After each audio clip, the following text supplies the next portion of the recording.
You're listening to the Options Insider Radio Network, the home of the Options Podcast. For more quality options programs, visit theoptionsinsider.com or search for Options Insider Radio Network in your podcast provider of choice. Listeners can also access all of our programming through our mobile app available in the iTunes and Google Play stores. Select programs are also available via live stream at mixlr.com/options-insider. That's mixlr.com/options-insider. Don't forget to follow along with your favorite programs and submit your own questions for the hosts at twitter.com/options, stocktwits.com/options, facebook.com/theoptionsinsider, or via questions at theoptionsinsider.com.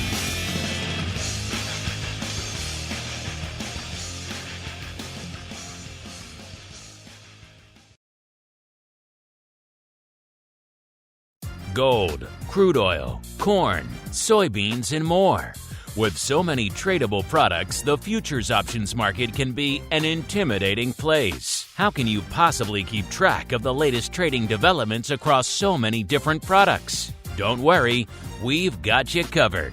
Welcome to This Week in Futures Options, the program designed to help active futures options traders stay on top of this ever-changing marketplace. Each week, we'll break down the top trades, hot products, volatility explosions, and much more. This Week in Futures Options streams live, so be sure to check out our live stream via the Mixlr app. That's MIXLR. Or join our live chat room at mixlr.com/options-insider. Whether you're an experienced veteran or a newcomer looking to separate the wheat from the lean hogs, This Week in Futures Options has the information you can't find anywhere else. This Week in Futures Options is brought to you by CME Group, the world's leading and most diverse futures and options exchange. For more information and educational resources about futures options at CME Group, visit cmegroup.com/options. This Week in Futures Options is also brought to you by FTSE Russell, a leading global provider of benchmarks, analytics, and data solutions. For more information, please visit ftserussell.com, cboe.com, and cmegroup.com. And now, get ready to break down the latest futures options trading activity. It's time for This Week in Futures Options.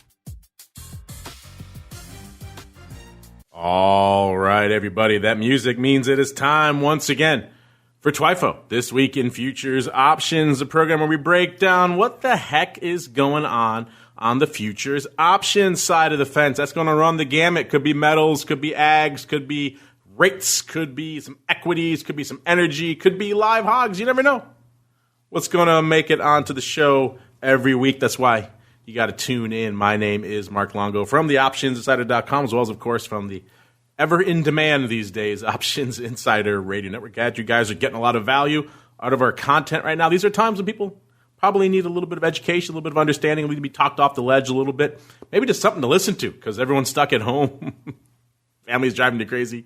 Head on off to the side, listen to a podcast. We've got a podcast or two or a legion for that. 13 years worth of content there on the network for you guys to sink your teeth into and enjoy it. I'm glad to see many of you are doing just that. Unfortunately, of course, our studio is closed. Our buddy Sean Smith, the managing director of derivatives licensing, easy for me to say, over there at FTSE Russell, can't be here in person. I do believe he is making the trek cross country. Last time we spoke, he was isolated down there in scenic Florida. I think he's trekking across country to pick up his son at school. So unfortunately, won't be joining us here on the program today, but we will be joined a little bit later in the CME hot seat by Scott BAUER from Prosper Trading Academy. But before we get to Scott and all that fun, let's first break down what's been going on out here in this crazy topsy-turvy, mostly topsy week this week. Again, you guys can play along with the home game yourselves.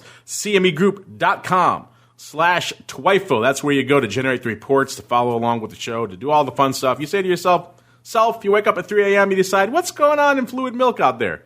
You can go to CMEgroup.com/TWIFO and find out for yourselves. You can play with the date ranges. You could run these scans like we're doing right now. Remember, this movers and shakers scan that we run is from our last show. So what's moved and what has been shaking since our last show last Thursday. So a full week, full 7 days from our last, not just this calendar week, which is where a lot of the TWIFO stuff comes in later on. So remember, a little bit frame of reference difference. But here, it's been a crazy, how the worm has turned.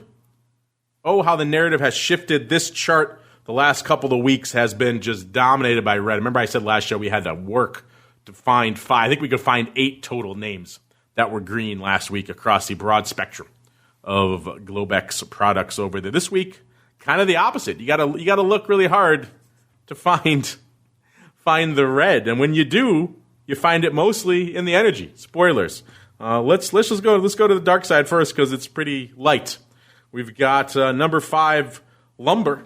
So lumber not feeling pretty good, but it's still this week 1.3%. That's in the grand scheme of what we've seen of late out there in terms of sell-offs, listeners. That's pretty much nothing. So off 1.31% for lumber. Number 4, our old friend Class 3 milk. Dairy continuing to be volatile. This week moving to the downside, off 2.87%. Number 3, iron ore. These are all names that pop up on our radar a lot, yet aren't very exciting from an options perspective.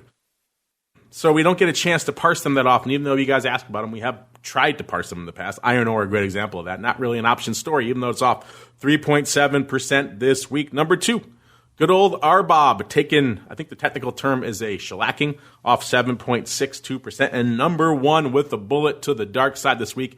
You guys can probably guess, if you've seen the headlines, exactly where we're going to go with this. Yep, it's our old friend WTI, off 9.65%. from where it was this time last week on the show. So not a lot of love this week for all things crude oil. Let's move to the upside, the light side. If Sean were here, he'd be very excited because it's pretty much all the rest of the chart is light side. In fact, let's do it. Let's go top 10 because it's a rare treat to have this much light side to parse on the show lately. So let's get to number 10, the S&P 400, the mid cap. Up 11.22%. Number 9, feeder cattle. It's getting a little bit of cattle action out there. Up 11.52%. Gold. Good week for gold. Finally, of course, again, it's moving in lockstep with the market again. So perhaps not what you want from a hedge asset, a flight to quality, a fear-induced asset. Call it what you will. But still, c'est la vie, up 11.75% this week. Number 7, the Dow. The Dow E-mini flavor up 11.85%. Number 6, the old Nikkei, up 12.12%. Number 5, back to our old stomping grounds, the Russell 2000, up 12.67%. Just leading the market to the downside and now roaring back to life, leading the market to the upside. The Eurodollars, number 4, up 13.08%. Number 3, silver. Even though Uncle Mike on my other show, The Option Block, refuses to touch or adjust his 2-year silver collar. Silver, rocking and rolling, up almost 21.5% this week. Solid metals, the top 3 here. Number 2, platinum, up 23.18%. And number 1 with the bullet yet again. I guess those recent concerns have been mitigated because we're back up and up strong. Palladium, up 42.62%. Let that just percolate a little bit, listeners. As we keep on rolling into our first product category, it's dominating the tape. Everyone's talking about it. We got to start with energy, all things WTI. You know, it's been just a crazy time, you know, depending on how you look, whether you're looking at WTI, whether you look at our old friend OIV, which is, of course, the VIX of WTI, which is at 153 right now, listeners. So just to give you some frame of reference, usually we're talking about OIV, that crude VIX, the WTI VIX, in the 20s, maybe get into the 30s, getting into the 40s. Wow, things are getting pretty frothy. You might probably want to pay attention to what's going on out there. We're at 153 right now, and that's off the recent highs, listeners. So it's just crazy town out there from a vol perspective. You know, everyone's focused on the stimulus and on the equity space, and on a lot of products, that's been a big driver. And then we're going to talk about that, obviously, when we get to equities and others, but hasn't exactly resonated the way people hoped in the crude space. Of course, crude, particularly the shale producers here in the U.S., under tremendous pressure by this recent sell-off. Many would say they are the target of this price war between the Saudis and Russia. Russia, by the way, kind of admitting maybe they've gone too far, talking to Bloomberg, saying they kind of admit now they need to bolster the output, but they can't make an agreement.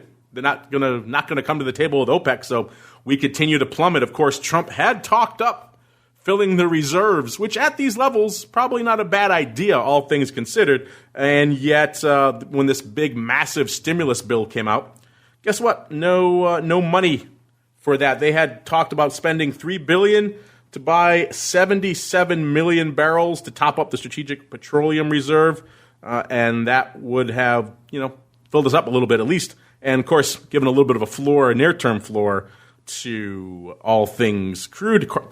Trump has also talked to OPEC and Russia to try to get them to halt this price war to help benefit U.S. shale producers. No dice, no love there. So the sell-off has continued. Coming into today, we're seeing a little bit of a lift. We're still at about 22.67 out there in WTI. Vol, as you might imagine, in the near term, has come off quite a bit. I'm looking at, like I said, the OIV is right around 150, which is, of course, kind of like that front month VIX calculation over there for WTI. That's off 73 handles. Again, that's a contract with a day to go. So let's not fixate on that quote-unquote vol. It's really just gamma at that point. Let's go out a couple of weeks. Let's go out to April. No, let's go to May. Let's go to May, actually, which has 22, almost 23 days left to go. The vol out there is about almost 132. So still pretty frothy, but that's off 56 handles from where it was this time, just from the start of the week here. So vol getting crushed out here in WTI, listeners, even though the underlying itself can't really catch a lift out here. Moving on to what we're seeing out here from an overall, let's see, 31% of the action out here was in this May contract. So May was clearly where the action was out here this week in WTI. Let's parse some of that now to see what exactly was lighting up people's tape. Like I said, we're at about a 22 out there in WTI right now. It was kind of looks like ever so slightly. The win actually goes out here to July. The July 12 half puts. Wow.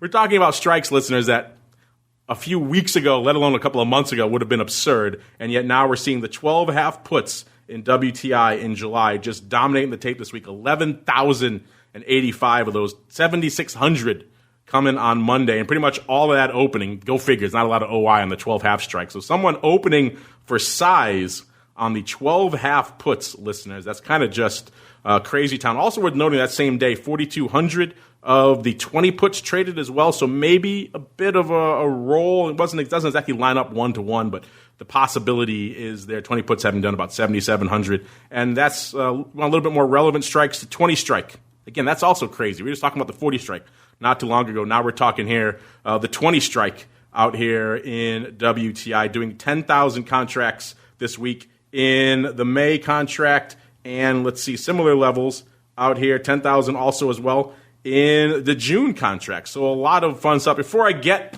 to all the skew and all that fun stuff, we are now joined in the CME Group hot seat by Mr. Scott Bauer, the president over there at Prosper Trading Academy. Scott, welcome back to the TWIFO program, sir.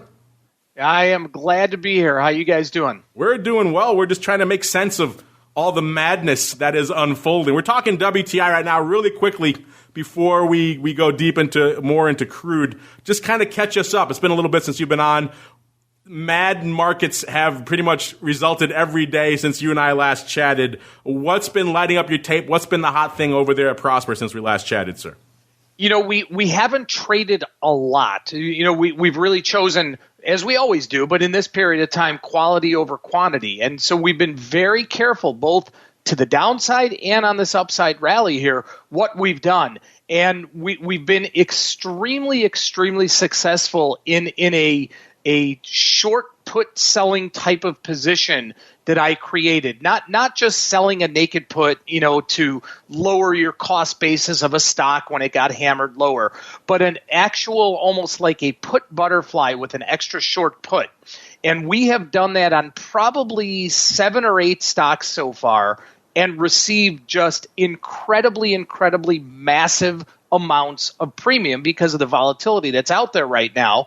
And we've hit it pretty big on every single one of them. Yeah, that's interesting. That kind of reflects what we've been talking about in some of our other shows here on the network. These markets are crazy. These markets are wild. These markets are very wide right now, so it's difficult to get stuff off. But if you're savvy and you're deft, and it sounds like what you guys are trying to do over there at Prosper, you don't need to trade a lot of size. You don't need to swing for the fences to do well. You can keep it small, keep it nimble, and still fare fairly well in these markets. Would you agree with that, Scott? 100%. You have to. If someone is looking for that home run right now, not going to be back tomorrow to make that other trade. You cannot do that in these markets. You have to have the ability to kind of weed out all the minutia around you and say, all right, I'm going to put this position on for a certain reason.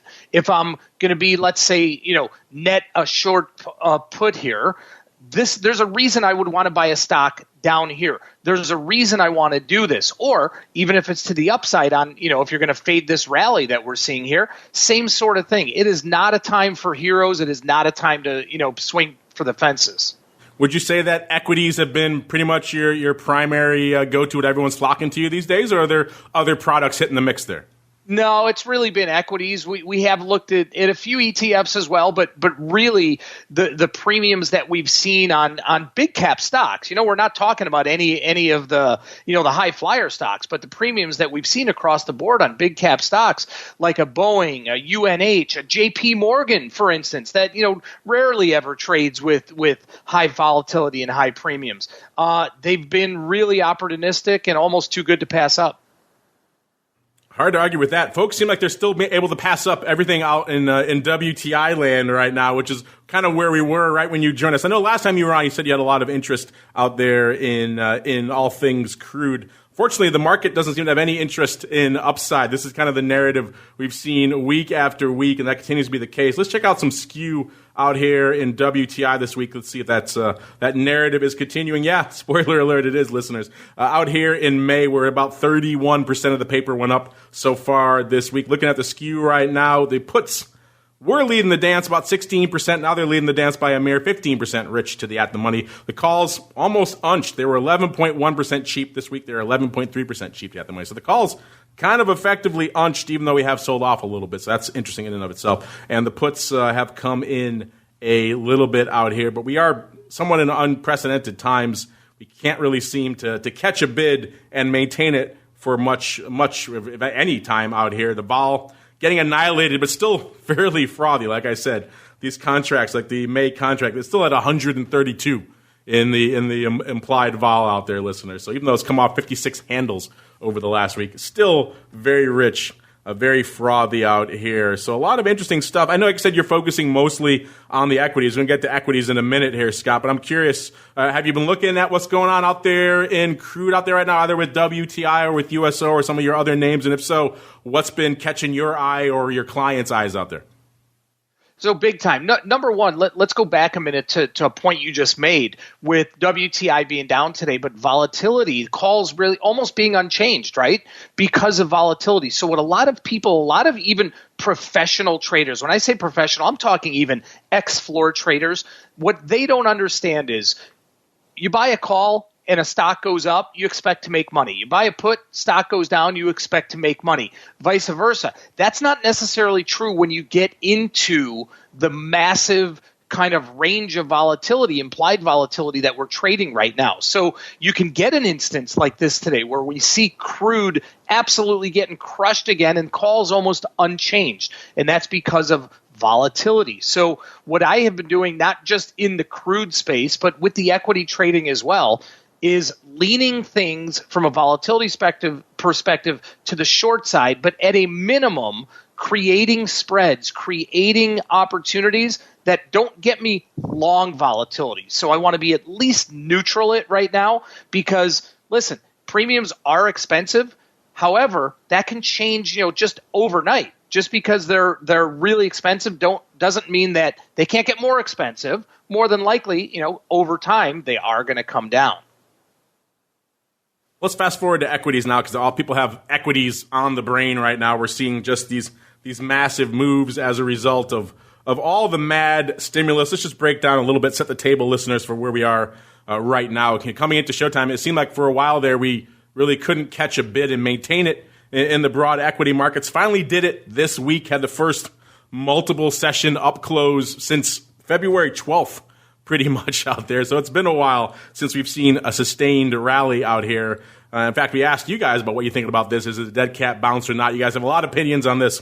We'll get to that a little bit later in your feedback segment. But we saw a big rally earlier this week. S&P closing up, or people like our neighbor across the street here, Boeing, feeling the love. Of course, all this driven by this massive stimulus.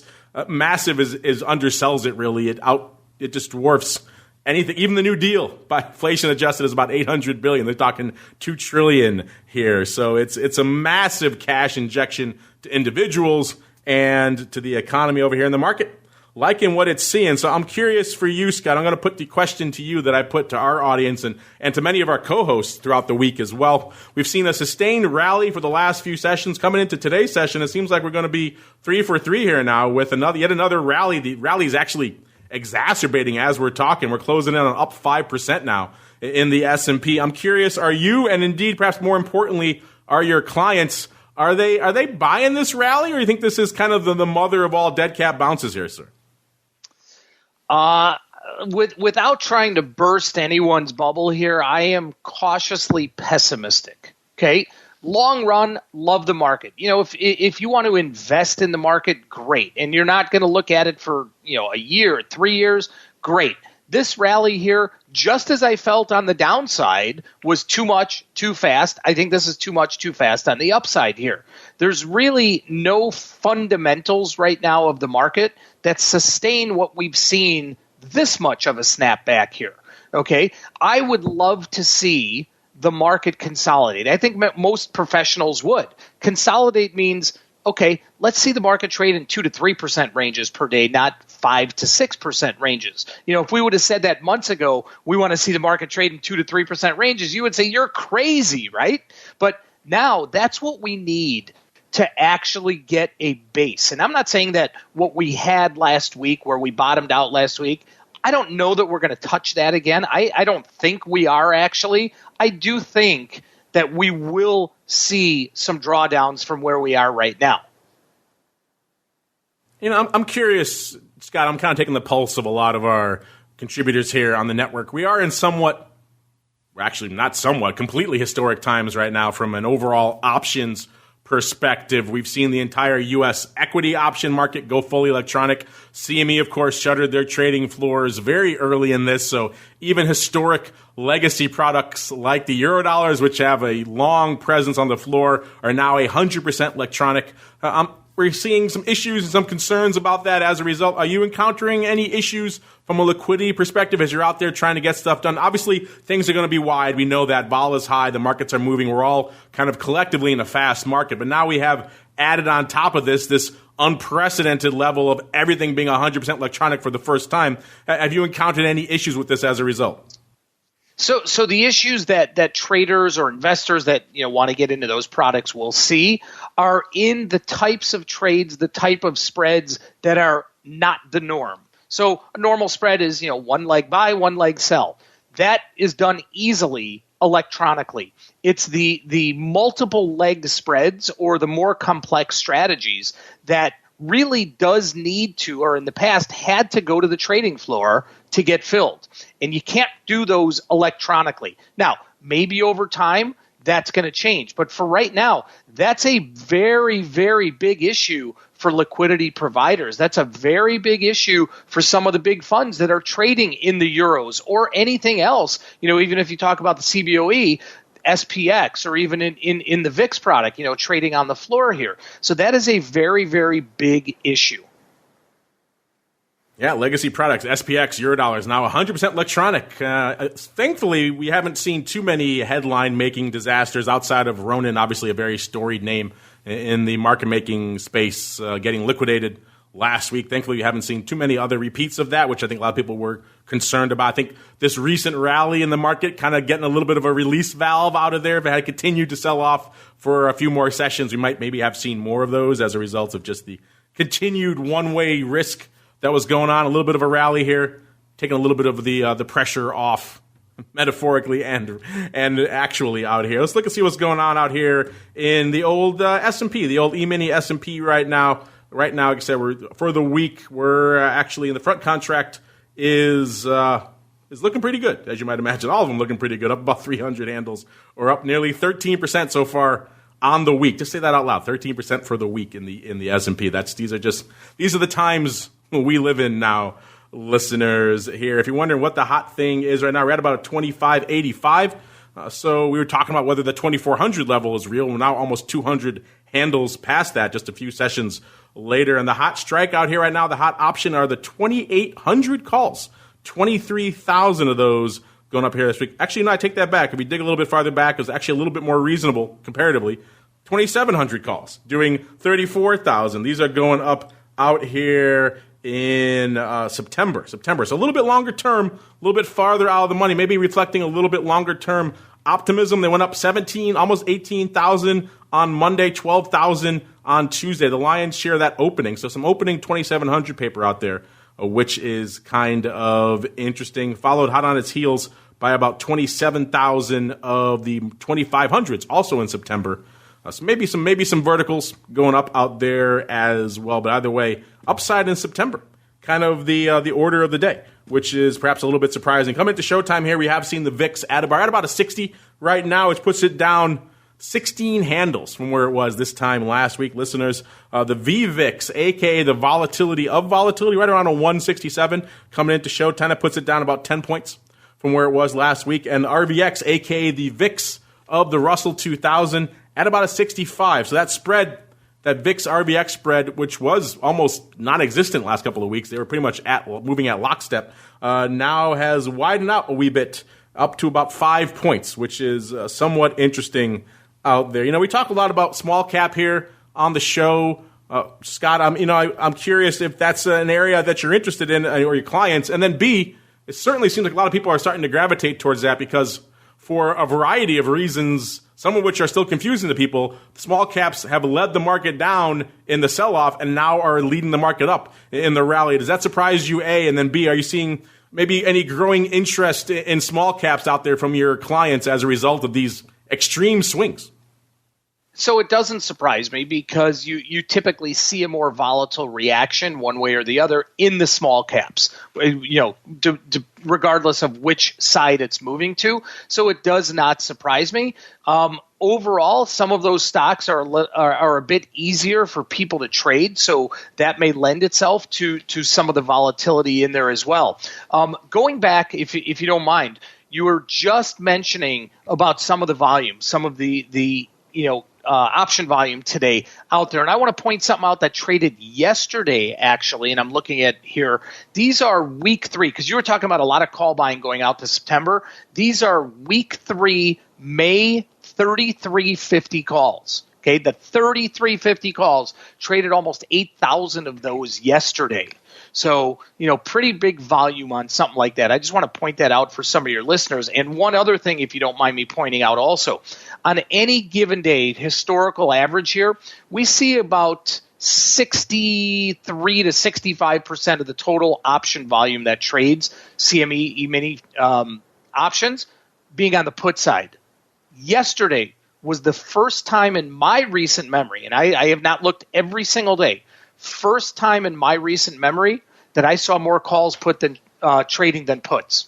It was 52 to 48 calls to puts yesterday. That just shows the kind of rarefied air that we're in. 3,300s in the week 3s. That's an impressive move. That's there could be overriding on those strikes, obviously, but still, if there is any, got to be some buying on some levels out there. That notion that's well beyond the levels.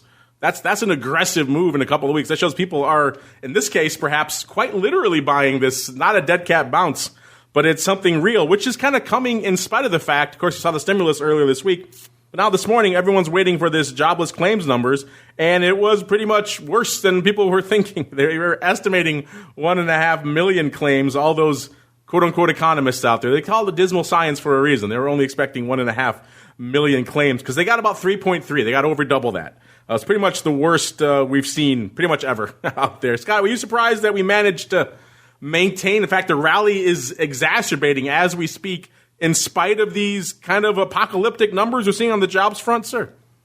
Honestly, it makes no sense to me. The only thing that that I can make any sense of that at all is that the whisper number out there, for whatever that whisper number was something over the 3.3 million that we got. But still, this 3.3 million number to me is just the tip of the iceberg.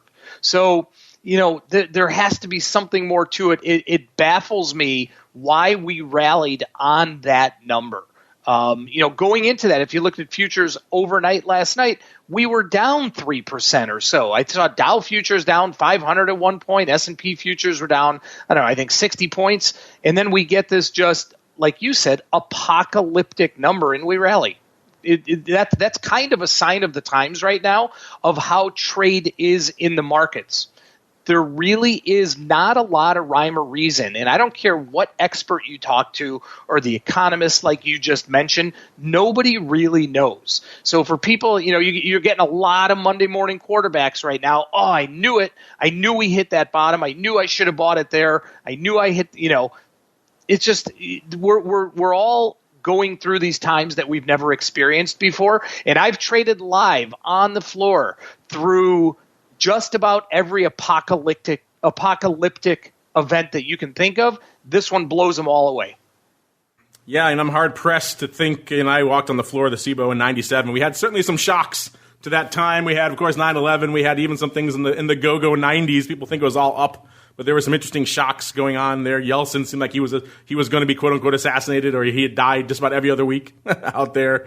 Surprise Treasury secretaries leaving, all that kind of fun stuff. And yet, you're right, nothing really can compare to what we're seeing. Even 2008, some of the depths of 2008 from a historic perspective. We're kind of blowing all this out of the water with moves that are kind of head-scratching. I was like you. I thought we'd be off today given these numbers, and yet we're just rallying. Or if we did rally, it would mitigate once these numbers came out, and yet it's kind of the opposite. The numbers are just extending the rally, if that makes any sense out here. Since we're talking about apocalyptic jobless claims numbers, we got to talk to gold then. Gold, like I mentioned here, coming in from last show, gold was on the upside, number 8, up 11.75% from our last show last week. So it's been a good run for gold. For all these people out there who've been kind of hand-wringing, oh, my gold, I bought it for a hedge, and now it's been moving in lockstep. It's moving in lockstep again, though, for reasons that might make a little bit more sense. Market's rallying and gold's rallying, but maybe the market end of that is the one that doesn't make sense, like Scott said, because on apocalyptic numbers like this, gold should rally, and the market should probably sell off. So in this case, the equities are the ones being the weird one as opposed to gold. Gold's doing what you expect in a time like this. You got record-breaking unemployment. Gold's going to be getting a little bit of a lift at 1660 right now. It puts it up 170 handles just for this week, up 11.33% right now here since the start of the session this week. We've seen some interesting things out there as a result of all this. Of course, there's been some concerns about physical access to physical supply in these markets. You want to get to your warehouse where your bullion is stored and actually ship it. That's an issue right now. People are not going to work. People can't get these things. So that's seen some bid-offer spreads kind of get a little wacky out there as a result of having a little bit less access to the physical than you probably would like in a commodity like gold right now. Of course, also have seen the record numbers. And that's not enough. CME mixing it up here this week, deciding to, perhaps as a result of some of these disruptions we've seen out there, or maybe just trying to get more people able to get access to this gold contract, deciding that they're going to mix it up, get a little bit smaller, a little bit more bite-sized contract out there with a new 100 troy ounce, 400 troy ounce, and 1 kilo gold contracts on those size contracts with those gold bars. So those are, of course, not live yet. They're still pending approval, but they're expected to launch, hopefully, if all goes well, by the first week of April. So again, that's a little bit smaller delivery size, helping to make this contract probably a little bit more accessible to a wide array of people, which, gold's making a lot of headlines these days. People want to play it. They want to trade it. And so having a little bit more access out there, not the worst thing. Like we said, we're at about a 1660 right now. The lion's share of the paper this week coming 37% or so in the the May contract. And the big print out here this week, I said we're at about a 1656 or 57 or so right now. It was actually the 1700s, and not in April, but actually, or in May, I should say, but in June, the June 1700s doing 7,207 this week. Let's see how that breaks up. The lion's share was actually on Monday, 3,500, so about half of it on Monday, 2,000 on Tuesday, kind of light yesterday, only 200 yesterday, kind of quiet, and 1,500 more today, so it's biased towards the opening. So opening 1700s, again, not surprising. We're racing towards that strikeout there. Then number 2, going back out to the most active month out here, back to May. The May 1575s now pretty much in the money calls here, so probably blowing through that strike. Looks like a lot of closing paper, and that's pretty much what it was. So blowing through that 1575 strike, folks coming in, take those off, about 5,500 of those. Scott, we haven't had you on since gold really started doing its kind of, shall we say, its weird dance over the last couple of weeks. You know, I joke all the time on this network, we're kind of only half joking, half truth, that when it all hits the fan, correlation goes to 1, which is why you can only really rely on volatility and a nice put as your the 2 reliable hedges. Everything else, when it all hits the fan, they all tend to go to 1. Gold very much reinforcing that over the last couple of weeks. What are your thoughts on what we've seen out there in gold of late? The fact that it hasn't really been too reliable of a hedge as of late. And also, what are you hearing from your clients and your mentees out there in terms of the metals these days? So number one, like you said, it's been a quizzical trade, let's say, over the last few weeks when the market was, almost at its bottom and getting, sold off and just so much pressure. We actually saw gold sell off as well. And really the reason behind that was at the time is people were liquidating positions in gold, which typically is like we all know, it's that the risk off you go into gold, but people were liquidating their gold positions to meet margin requirements and to pay for other things. So that's why we saw that dip down when the market really took a nosedive last week, and that has obviously gone away now. And now you're seeing the opposite. Like you just said, we're seeing huge rally back in the equity space here, which would typically be a risk on sentiment and be negative for gold or bearish for gold, and we're seeing gold jump. What I think you just said, it's up 12% over the last week now, 1660 right now. So, at the end of the day, yes, it is that safe haven hedge, but what happens in the middle, like we've seen over the last couple weeks or so, is not indicative of the end game like you were talking about. So, Scott, I'm going to get some listeners on the show because obviously there's a lot of questions out there right now. But before we do, we have time for probably one more product category. Anything lighting up your tape right now you want to really take a deep dive in before we get to some of the listener questions? I'll let you have pride of place for this last choice, sir. The big banks to me in the equity space, I've really been keying in on a Goldman Sachs, on a JP Morgan. And I know Goldman got upgraded this morning, but being a former Goldman trader and just, kind of knowing the big bank space of the trading banks. So again, we're talking about Goldman, JP Morgan, maybe a Morgan Stanley. In this environment, they will make more money than they have in the last 10 years. Now, a lot of that may be offset. They may lose a lot from the financing side of things because interest rates are so low.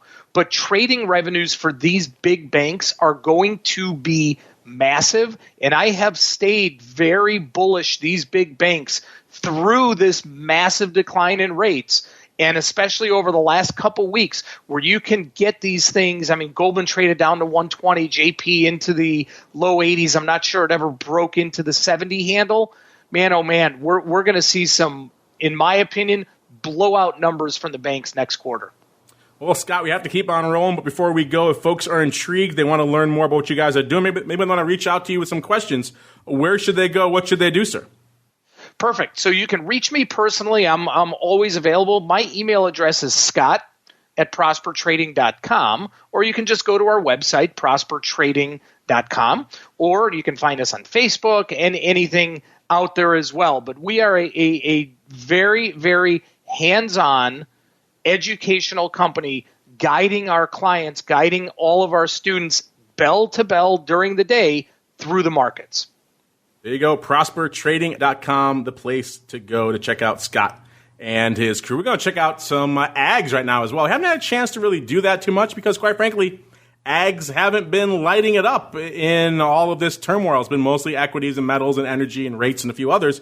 And so ags have kind of been the forgotten stepchild out there. And that's still pretty much the case if you look at the top 10 over the course of the week. But over the last few hours, last session or so, as a result of this stimulus, we have seen some little bit of boosts out there in beans and in the grain. As you know, the stimulus, people are thinking maybe this might give a little bit of a lift to soybeans, some of the other ag products out there right now. So let's pull up the soybeans really quickly, see what's cooking. I know there's a lot of ag junkies out there, and they've probably been waiting patiently. And some of you not so patiently writing in, saying let's get a little bit more ags on. So we're doing that right now. Soybeans at about an 879 out there right now, which is up about nearly 2% for the week. So kind of bucking the trend out here. Looking pretty good from the start of the week here as getting a little bit of a lift from this stimulus. Vol coming off pretty much across the board, but not a ton. Nothing like what we saw in CRUDE. We were talking 50 handles. We're talking about 3, 4, 5 handles out here across the board. The most active contract out here in the beans, going to go back out to May. In particular, they did about 37% of the paper this week, and it was the 900 calls. So not surprisingly, closing in on that 900 strike, about 20 handles away. 900 calls going to be leading the action, doing about almost 7,000, which is a decent clip for the beans out there. 3,300 is about half of that on Monday, 2,000 on Tuesday, about 1,000 so far on yesterday, and kind of light today, only 500 today. And decent chunk of that opening, but not all, so a little bit of back and forth, which you would expect given the fact that we're encroaching on that strike. Folks are going to come in, they're going to open, they're going to close, they're going to trade back and forth out there. Also seeing some action here on the 880s, which are pretty much at the monies, doing about 5,700. And on the put side, the 800 puts, about 6,000, almost 6,100 there. So those are actually the number 2 contract out there. The 800 puts doing 3,800 yesterday. And then the rest kind of scattered throughout the week. Let's go a little bit farther out to see if we see any funky prints out there. Yeah, going farther out, 900 calls also active out here in March of 2021. So interesting. If upside is your game, then some folks playing a little bit of the long game out here as well. And 1020s also active out here in September to the tune of about 1,500 of the 1020s. And you know what? I think we have to keep on rolling into your questions. I want to make sure you guys get on the show as well. So without further ado, let's head on into your futures options feedback. It's time for your questions, comments, and insights. It's time for Futures Options Feedback. Submit your questions at twitter.com/options, facebook.com/The Options Insider, stocktwits.com/Options Insider, or via questions at theoptionsinsider.com. You can also submit your feedback via our Options Insider Radio Network mobile app, available for iOS, Android, and Kindle Fire devices. You can even ask your questions live every Friday at 3 p.m. Central via our Mixlr chat room. So grab the Mixlr app or just search for Options Insider at Mixlr.com. That's MIXLR.com.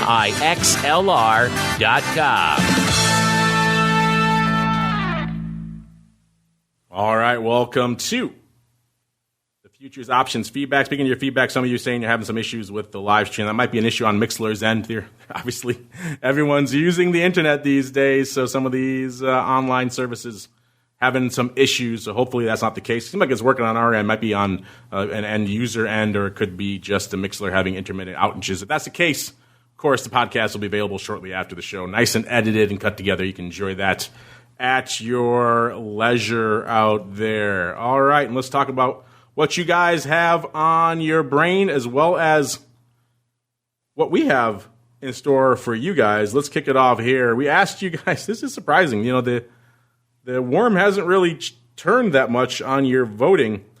We asked you not that long ago, you know, we just blew through 2,400 not too long ago in the S&P. We're up 9% that day. Are you guys feeling this? Were you feeling this is a real rally, or this is a bit of a mother of all dead cat bounces, where you're going to close the end of the week north of 2,400, which would be real, at least for this week, or you're going to close south of 2,400, which is a dead cat bounce? Overwhelming majority of you were fading this, and still are, 73.4% now with a few hours left to go in this 73.4% of you saying it's a dead cat bounce. So we're going to close this week south of 2,400, which would at this point be a nearly 200-point sell-off that we would have to accomplish in the S&P to make that happen. Again, not the craziest thing we've seen, but that would be a pretty aggressive sell-off. And then this is real, so we're going to close north of 2,400. That's about 17.5%.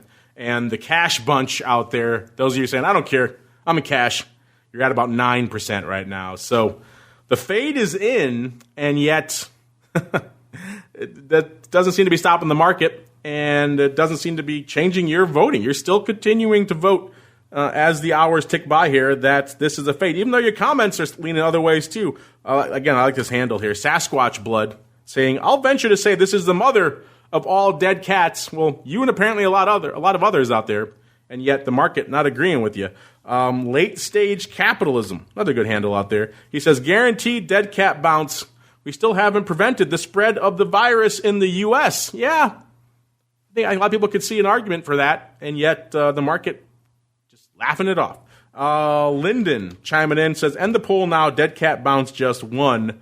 We can't do that because there's more time to go, A, and B, the market is just mocking all of us, all of you at least out there who are voting for this and saying, no, the dead cat bounce is not in, this is real, at least for this week, because we're almost a couple of hundred handles away from that 2,400 level. We'll see. It all can change. The worm can turn in a heartbeat, but right now it seems like this upside is here to stay for the rest of the session. We're still up north of 4, about 4.25%, so not quite as high as we were at the tops, but still feeling frothy out there. Let's see. Brandon wants to know, a lot of you have this similar question, is this vol collapse for real? That's the $1 million question right now. As you said, coming into Showtime, the VIX cash is at about a 60, off about 16 points. It's hard to say a VIX of 60 is a collapse, but from where it closed north of 80 a week ago, that is a bit of a collapse. You're seeing products like VXX, which play that fade, dropping quite a bit as well. We talked about the VIX futures, how they're lining up, and how other volatility products have been lining up, perhaps exacerbating some of this out there as well. Brandon, I have a hard time saying, we're at about a VIX of a 60 right now. I know people are starting to load up on some of these shorter vol trades out here. Given the fact what we're seeing in the broad rest of the country, how this escalating cases in large markets, this is not central rural Iowa. This is New York City and New Orleans and other areas where there people actually live that are having massive spiraling cases of this outbreak. It's kind of hard to see the economy returning to normal in these areas anytime soon, and who knows? We just had a very bad milestone here in the U.S. today, of course, spiking over 1,000 deaths. So no one wants to see milestones like that. So I have a hard time, and again, we'll talk about this more on vol views tomorrow. I have a hard time prognosticating for a lot of aggressively lower vol here in the very near term. I think there will be things that will keep us, if not spiking, at the very least around these levels. I don't see us getting much below. The S&P is clearly moving. We're moving another 4% today. So that equates to vol actually probably a little bit higher than where it is right now. So we're meriting this level of vol right now. We're moving enough to sustain it. If that stops, if the S&P is just sitting here for days on end, moving 0.25%, then the math at the end of the day is going to be inescapable. Vol will have to come in. But I don't foresee that scenario happening. As a result, I don't foresee vol coming in. So is this vol collapse for real? I'm going to have to say what you've gotten right now might be the extent of it for a little while. If you're fading it, hey, more power to you. I certainly hope you are right. I certainly hope we continue to see a turnaround in the virus cases, the economy getting back to normal. I think we all could use a dose of that. So I certainly hope that it is for real. I'm just not feeling that out there right now, bro. Sorry to be the bearer of bad news out there. If you want more bad news, by all means, check out our Advisors Option Show. Just recorded it yesterday. Pretty dire outlook on that one. So stay tuned for that, listeners. Tolland wants to know, can I get access to the TWIFO reports outside of the live show stream? Thanks, and keep up the good work. Yes, I said at the top of the show, I say it every week. These reports that we generate, that we use throughout the show, they're not just live during the TWIFO program. So not just every Thursday at 1:30 to 2:30. Nope, they're live throughout the week. You can go there on Sunday night and say, I want to check out what's going on in fluid milk. You can do that. I want to go check out what's going on in gold. Whatever product it is, floats your boat. CMEgroup.com/TWIFO is the place to go. And if you like those, you can always upgrade to the full kit and caboodle over there in Bantix land. This is easier for me to say. N9IP. It's a great handle. N9IP wants to know, or just says, great show. Love all the analysis. Wish it was longer or every day. Well, thank you for that love. Yeah, we have similar sentiments from other folks. They would love a TWIFO. They love a daily TWIFO. So D-TWIFO, I suppose. That's these markets could merit it. And yet we just don't have the time to make it happen, unfortunately. We have other shows to do, other things to do. I guess if we can get folks behind it to do it every day, maybe we could. The audience is clearly there. It's just everyone's got to put the show together behind it. But yeah, we love it. We're trying to get more content out to you. You guys are clearly devouring everything put out to the network right now. So a lot of stuff is hitting the network as we speak. So if you can't get it live, get it after the fact on the full network. It's all there, nicely edited podcast version. Stuff going back 13 plus years, listeners. So you got a lot to sink your teeth into out there. We got Bud Fox chiming in on SPY 250 puts, huge put volume. Thoughts, buying or selling? Well, we're talking mostly the S&P here, mostly S&P futures options here, so we haven't talking SPY a lot right here. I like the handle, though, Bud Fox. That's that's great. Obviously, anyone who's familiar with Wall Street knows that's Charlie Sheen's character. But tell you what, since I'm looking right now at the report, let's go back to equities really quickly, see if we can do a little live analysis to see if we're seeing similar paper out here in the E-mini options, because that would kind of confirm that the 2,500 put strike is the strike du jour. You don't say, he says March. Okay, March. Let's go out to March and see if we could see something similar. Yeah, that's going away pretty soon. 2,600s in that contract are the trade du jour this week. Mr. Bud Fox with about almost 16,000 going up. On the put side, you got to go pretty far down to get the 2,500 puts. Let's see, 1, 2, 3, 4, 5, 6, 7. They're the seventh place put in that month, so pretty far. Only 4,700 total for the week. The top trade was 9,500. But that said, of today's activity, they are tied for first. 3,500 or so today versus 3,500 of the 2,300 puts going up today as well. Oh, actually, I take it back. First would be 2,400 puts with about 4,200. So, yes, there are 2,500 puts trading today in the E-mini here as well. I have to imagine there's a lot of back and forth on both of those. Look at just all the shows we've done lately, the diversity of opinions we have on whether this is real or whether this is a dead cat bounce. Some folks, like Scott and others, looking to fade here and harvest some premium. Others looking to take some nibbles. So I think there's a lot of back and forth on that 2,500 strike. We are at 2,574. It isn't that far out of the money of a put. It's a long way to go with 1 day to go, I'll give you that. But it isn't that insane that we might see some back and forth action out there. Again, if our audience is to be believed, we're going to be shy of that strike by tomorrow's close. So in that case, might want to load up. Let's see. This last one here from Lou.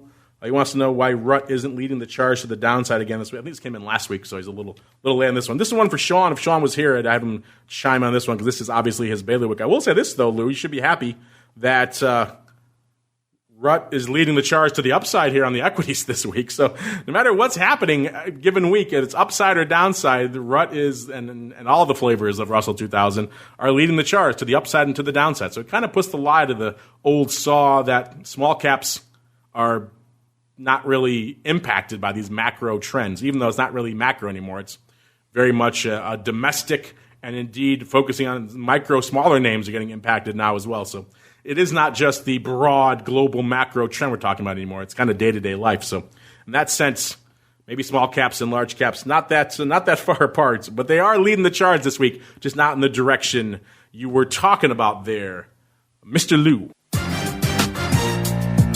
All right, unfortunately, that music means we've come to the end of our epic sojourn. You guys want more? There's more hitting the network for you, so don't worry. We got you covered. Hopefully you had access via the Mixler. If that wasn't working, let us know. We'll reach out to them. We don't produce Mixler, unfortunately, so we can't control their technical issues. We can try to see what's going on. And, of course, the podcast always available after the live stream on the network. You know where to get it. Just subscribe to the full kit and caboodle over there, the Options Insider Radio Network. I'm wherever you get your finer podcasts, iTunes, Google Podcasts, Spotify. We don't judge. It's available on all of them. Or if you want the easiest access, just grab our app. It's It's available for all the major platforms, iOS, Android. You guys can check out not just the new stuff, but go deep into the archives. It's all there. 13 years. I guarantee you will not want for content. Check out that app. Check it out. And on behalf of my guest, Mr. Scott, and of course our buddy Sean, who's hopefully staying safe as he's traveling cross country, and indeed myself, I want to thank all of you out there for downloading, streaming, subscribing, for sending in so many great questions, for voting in our polls, for listening live, for all the fun stuff that you do. Keep it coming. We'll be back again tomorrow live, 1 p.m. Central, 2 p.m. Eastern for Vol Views. Then kick it all off again on Monday with the option block and all the other good stuff. And then we're back again on Thursday for more of This Week in Futures Options. This Week in Futures Options is brought to you by CME Group, the world's leading and most diverse futures and options exchange.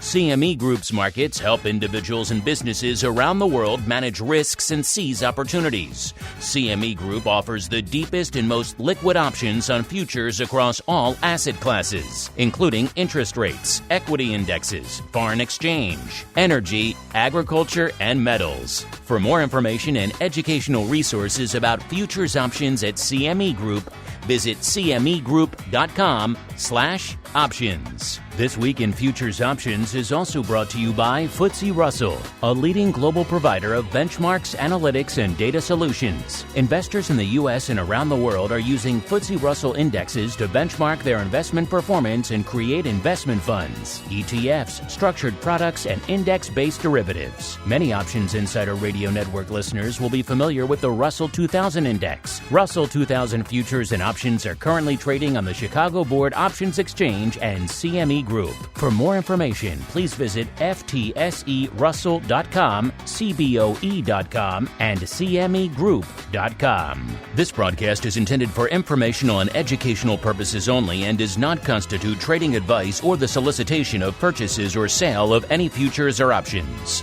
The rulebook of the applicable exchange should be consulted as the authoritative source on all current contract specifications.